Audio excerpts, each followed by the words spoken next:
If you consider yourself a Republican and you feel like 2025 is going really well so far, then this one's for you.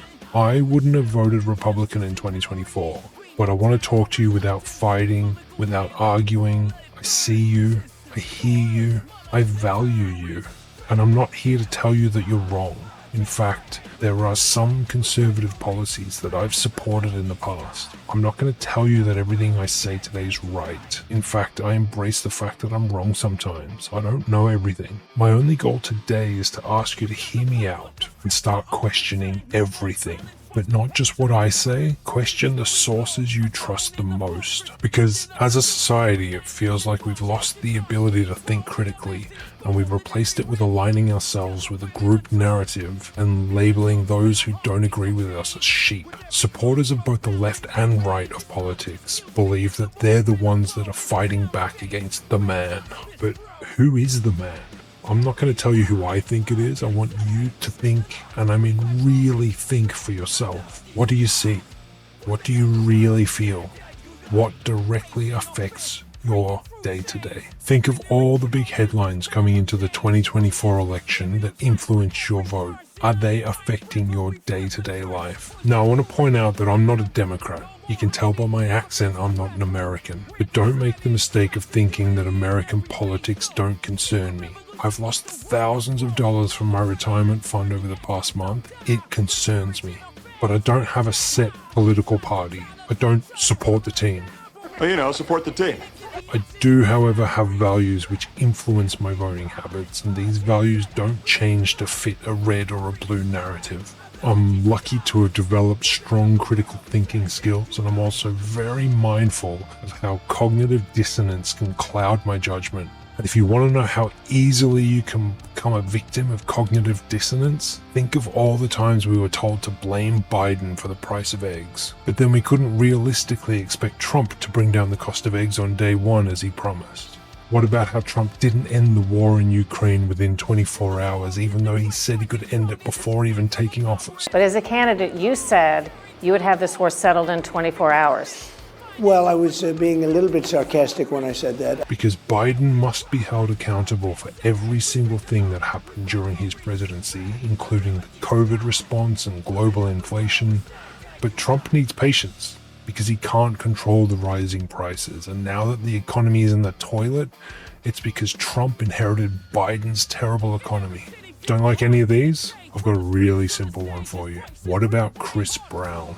It took one headline about an assault on Rihanna back in 2009, and I've dismissed his career ever since. Can't stand him, will never forgive him, and I refuse to listen to his music. But when that glass shatters, what assault? 2002? No, I don't remember. No, I don't know anything about that. This is how easy it is to process your reality through whichever filter fits your existing beliefs. And it's why it's so important to question everything, especially your regular news sources. In fact, I deliberately use a variety of news sources daily, which heavily includes Murdoch News and The Guardian, which is a different perspective. Basically, what I'm saying is that I absorb as much as I can and I keep my mind as open as possible. And I'll change my voting habits in a heartbeat if a political party no longer aligns with what I believe is right. I won't support a candidate who's more concerned with their own interests rather than the people they're elected to serve. And why does this matter? Because I want you to know that I'm not on the other team. I'm not against you. Unlike so many political channels, I'm not here to pick a fight or create an echo chamber. I can't stand the "you voted for this, so I have no empathy for you" narrative. Yes, I'm angry that the voting public misunderstood the enormity of the moment. Yes, I could clearly see that Russia was about to gain a powerful ally. Yes, I could see that trans people were not the ones about to crash the economy and should never have been a political issue. Yes, I could see that undocumented workers weren't taking your social security. And yes, I could see that the working class vote, the largest and most powerful weapon in America, was pointed right at your own temple when the trigger was pulled. But it's heartbreaking watching people losing their jobs and their way of life. and it's not just the libs that got owned. I still believe in a future where we're not divided by the color of our skin, our flags, or our hats. But to get there, we need to have some uncomfortable conversations now. We need to come together and demand change, or more likely, we'll become united through the experience of a shared oppression. And left unchecked, those dark times are coming, whether you're aware enough to see them coming or not. So today I want to talk about Mount Stupid and why it's home to the most confident people on earth. There are people who've spent most of their lives on Mount Stupid, and they've lived a pretty happy life there too, but those happy times are coming to an end. So what is Mount Stupid? It sounds really insulting, but it really just represents a point in our learning. Put very simply, it's the combination of high confidence and low knowledge. And that high confidence comes from thinking you know it all because you haven't learned enough to know that there's much more to learn. At some point, every single one of us has climbed Mount Stupid, and we'll all climb it again. But when it comes to politics, its longer term visitors lean disproportionately towards people that identify with one side of politics. But it's not their fault. If this is you, it's not your fault. And it's why I'm trying to fight back against villainizing ordinary people that don't vote the way I would.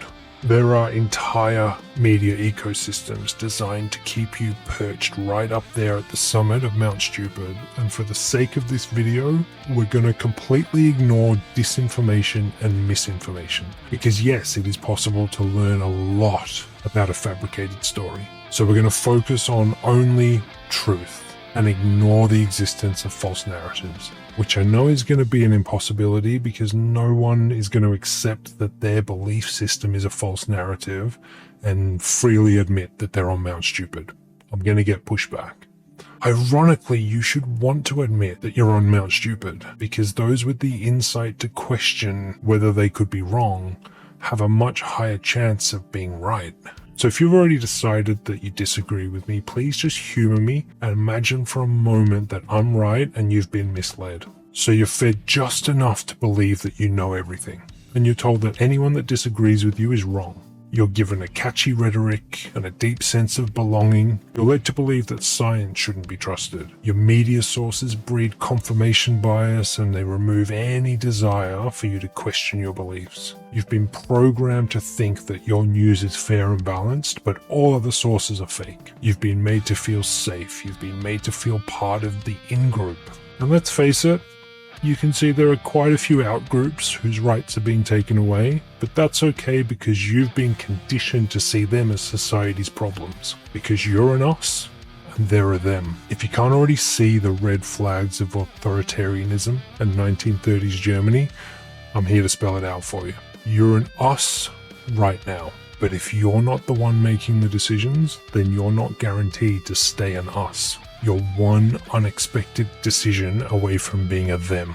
And the way things have been heading over the past 10 years, we could all become a them. But as a straight, white, English-speaking male, there's a reasonable chance I might remain an us for the rest of my life. So should I care about them? Well, that depends on whether I have empathy or not. Do I look at people who aren't as privileged as me and see the value of their life being equal to mine? The answer for me is yes. I want health and financial security for you, for them, and for me. But as I watch all the safety nets get taken away, it's hard not to become concerned about why it's happening. I've seen the chess pieces moving into place. I've seen it happening for years. But I don't know whether I'm the white or the black pieces on the board. But I'm confident that, like you, either way, I'm just a pawn. The thing that scares me the most is that I still don't know what checkmate looks like for society. I don't know what the end game looks like for you or me.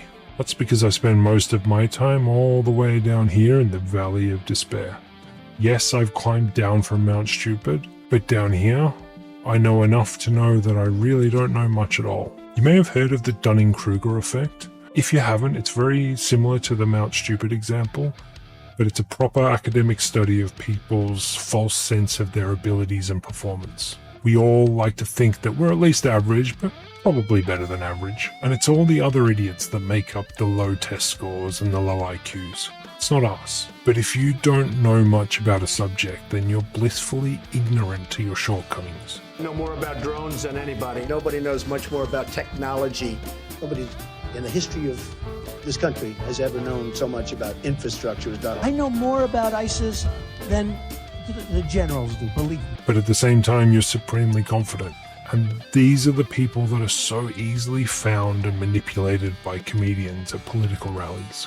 I was curious what news sources you guys follow and which ones you do trust. I ask questions from my Lord above. Honestly, I get a lot of stuff from X. So God and Twitter. What do you think of his childless cat lady comments?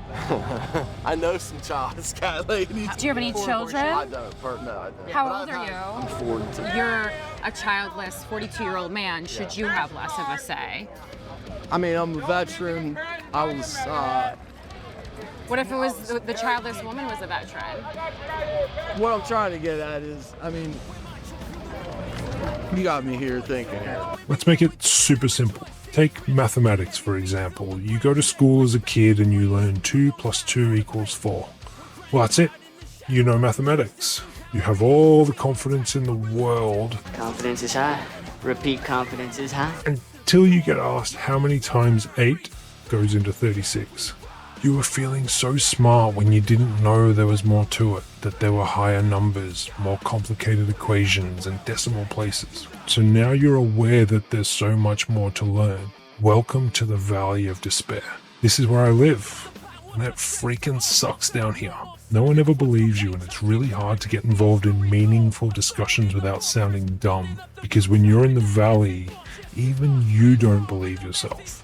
Ironically, you're probably smarter and know more than most people in the conversation, but you suck at getting your point across. But the truth is, when it comes to IQs and test scores, to have an average, it means around half of us are going to fall below that average. But it's not me, right? There's no way I'm going to be in the bottom half. Well, yeah, in some things you will be. Unlike most people, I know my IQ. I've been properly tested. I've also studied metacognition and meta-ignorance, so I actually know a little bit about this. I've even got a certificate on my wall that says I was the top student in this exact subject in my first year of university. Is that a flex? No, because I'm also a university dropout, and I know that I'm still quite low on the slope of enlightenment. In fact, being down here at base camp and not being comfortable atop Mount Stupid is the biggest roadblock I have to making content. I'm always questioning myself, and it's why I called this channel Uneducated. I know there are going to be way more informed people ready to point out all my inaccuracies. And I know there'll be far less informed people that will very confidently and aggressively tell me how wrong I am.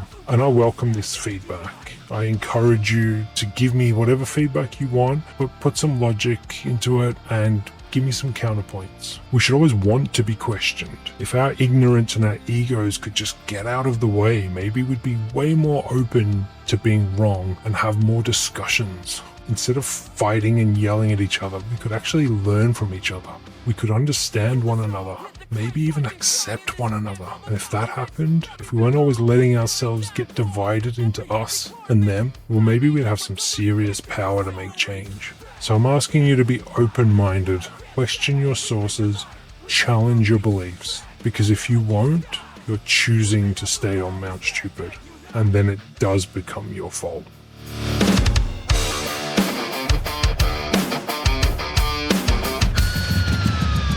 Every city, feel the heartbeat and change from the streets to the stage. His voice is real.